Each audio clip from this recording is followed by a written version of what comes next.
चंद्रयान 3 की सफलता के बाद इसरो के वैज्ञानिकों ने सूरज की स्टडी करने के लिए आदित्य L1 सूर्ययान की तैयारी पूरी कर ली है। दोस्तों, इस मिशन का उद्देश्य सूरज के विकिरणों की स्टडी करना है। लेकिन अब सवाल आता है, सूरज तो बहुत ज्यादा गर्म होता है, तो यह सूरज का सामना कैसे करेगा और सूरज पर कैसे जाएगा? तो हम जानकारी के लिए आपको बता दें कि हमारा सूर्ययान पृथ्वी से 10.5 लाख किलोमीटर दूर पर जाकर सूरज की स्टडी करेगा। दोस्तों, पृथ्वी से 10.5 लाख किलोमीटर की दूरी इतना महत्वपूर्ण इसलिए है क्योंकि इस दूरी पर पृथ्वी का गुरुत्वाकर्षण बल और सूर्य का गुरुत्वाकर्षण बल किसी भी वस्तु पर बराबर कार्य करता है, जिससे कि किसी भी यान पर नेट गुरुत्वाकर्षण बल 0 हो जाता है। इसरो के वैज्ञानिकों ने जानकारी देते हुए बताया कि सूर्ययान की तैयारी पूरे तरीके से पूरी हो चुकी है, यानी कि अब वह सूरज की सफल उड़ान के लिए तैयार हो चुका है। और सबसे बड़ी बात यह है कि हमारे भारत का यह पहला मिशन होने वाला है जो कि सूरज की तरफ जाकर सूर्य की स्टडी करेगा। दोस्तों, यह मिशन इतना भी आसान नहीं होने वाला है क्योंकि इसमें काफी ज्यादा पावरफुल रॉकेट का इस्तेमाल किया गया है।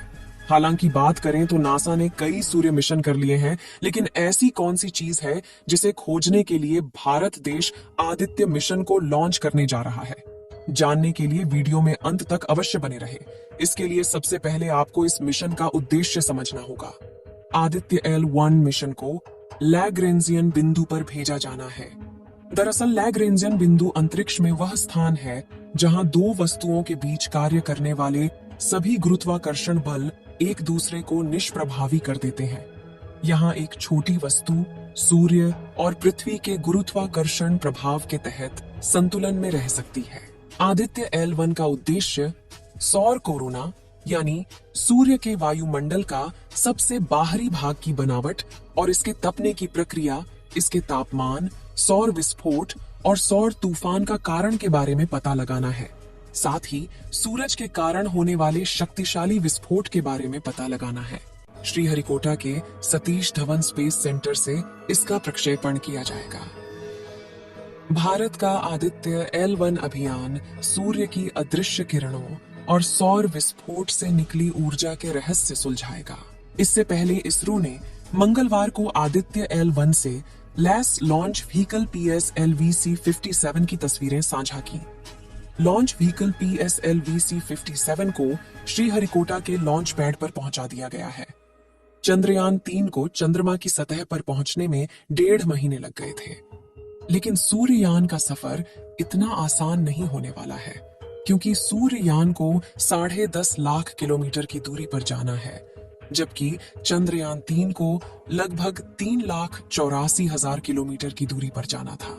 आदित्य L1 को लैग्रेंजियन बिंदु तक पहुंचने में करीब 4 महीने का समय लगेगा। इस दौरान यह 15 लाख किलोमीटर का सफर तय करेगा। चंद्रयान 3 की तरह यह भी अलग अलग कक्षाओं से गुजरकर अपने लक्ष्य तक पहुंचेगा, यानी आदित्य L1 को भी सीधे नहीं भेजा जाएगा। आपको जानकारी के लिए बता दें कि अंतरिक्ष में 5 लैग्रेंजियन बिंदु हैं, जिन्हें L1, L2, L3, L4 और L5 के रूप में परिभाषित किया गया है।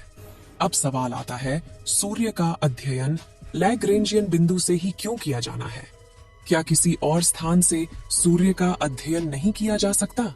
इसके लिए आपको बता दें कि लैग्रेंजियन बिंदु अंतरिक्ष अन्वेषण के लिए उपयोगी है क्योंकि यहाँ कम ऊर्जा वाली कक्षाएं होती हैं। इसके साथ ही इस बिंदु से अंतरिक्ष के कुछ क्षेत्रों को आसानी से देखा जा सकता है। सूर्य पृथ्वी के किसी भी अंतरिक्ष यान को L1 बिंदु से लगातार सूर्य का निरीक्षण करने की अनुमति देता है। दूसरी ओर सूर्य और पृथ्वी के बीच L2 बिंदु से दूरबीनों के जरिए गहरे स्थान का स्पष्ट दृश्य दिखाई देता है। L4 और L5 बिंदु पर क्षुद्र ग्रह होते हैं जो सूर्य के चारों ओर एक ग्रह की कक्षा को साझा करते हैं। सूर्य कई ऊर्जावान कणों और चुंबकीय क्षेत्र के साथ लगभग सभी तरंग दैर्ध्य में विकिरण या प्रकाश छोड़ देता है। हमारी पृथ्वी का वायुमंडल और उसका चुंबकीय क्षेत्र एक सुरक्षा कवच के रूप में कार्य करता है। पृथ्वी ही कणों और क्षेत्रों सहित कई हानिकारक तरंग दैर्ध्य विकिरणों को रोकती है। चूंकि कई विकिरण ऐसे हैं जो पृथ्वी की सतह तक नहीं पहुंच पाते हैं, इसलिए सूर्ययान के उपकरण ऐसे विकिरण का पता नहीं लगा पाएंगे। इसी वजह से इन विकिरणों पर आधारित सौर अध्ययन भी नहीं किए जा सकते। हालांकि ऐसे अध्ययन पृथ्वी के वायुमंडल के बाहर यानी अंतरिक्ष से अवलोकन करके किए जा सकते हैं। इसी प्रकार एक सवाल उठता है कि सूर्य से निकलने वाले वायु के कण और चुंबकीय क्षेत्र ग्रहों के बीच अंतरिक्ष से कैसे यात्रा करते हैं। इसे समझने के लिए एक ऐसे बिंदु से अध्ययन किया जाना चाहिए जो पृथ्वी के चुंबकीय क्षेत्र के प्रभाव से बहुत दूर है। इन्हीं प्रभाव के कारण अंतरिक्ष में सूर्य की किरण गमन कर पाती है। आपके मन में भी सूर्य को लेकर कई सारे सवाल उठते होंगे कि यदि सूरज न होता तो क्या होता, सूर्य किस आकार का है, ये सारे ग्रह सूर्य के चक्कर क्यों लगाते हैं। ऐसे में आइए आज हम आपको सूर्य से जुड़े कुछ रोचक बातें बताते हैं जिनके बारे में जानकर आपको हैरानी होगी। असल में सूरज एक तारा है जो हमारे सौर मंडल में सबसे बड़ा है। आग के इस विशाल गोले में 70% से अधिक हाइड्रोजन गैस और 26% तक हीलियम मौजूद है। सूर्य आकार में इतना बड़ा है कि इसमें हमारी पृथ्वी जैसे सैकड़ों या उससे भी अधिक ग्रह समा सकते हैं। पृथ्वी और सूर्य के बीच तकरीबन 15 करोड़ किलोमीटर की दूरी है। साथ ही ये हमारे सौरमंडल का सबसे विशाल पिंड है। सूरज का व्यास करीब 13,90,000 किलोमीटर है। पृथ्वी के मुकाबले देखा जाए तो यह लगभग 109 गुना बड़ा है। हमारे ब्रह्मांड में सूरज जैसे खरबों या उससे भी अधिक पिंड मौजूद हैं। सूर्य का जो प्रकाश हमें धरती पर मिलता है, इसे पहुंचने में 8 मिनट 16 सेकंड का समय लगता है। सूर्य की सतह से पृथ्वी की ओर आने के लिए रॉकेट की शुरुआती गति 618 किलोमीटर प्रति सेकंड होनी चाहिए। आग के इस गोले के अंदर का तापमान 1.5 करोड़ डिग्री सेल्सियस बताया जाता है। सूरज पृथ्वी से करीब 13 लाख गुना बड़ा है और इसका गुरुत्वाकर्षण बल भी पृथ्वी से 27 गुना ज्यादा है। आपको जानकर हैरानी होगी कि हमारी आकाश गंगा में करीब 5% तारे ऐसे हैं जो सूर्य के मुकाबले ज्यादा चमकदार हैं। सूर्य केवल गैसों से बना हुआ एक पिंड है। ये पृथ्वी या किसी और ग्रह की तरह ठोस नहीं है।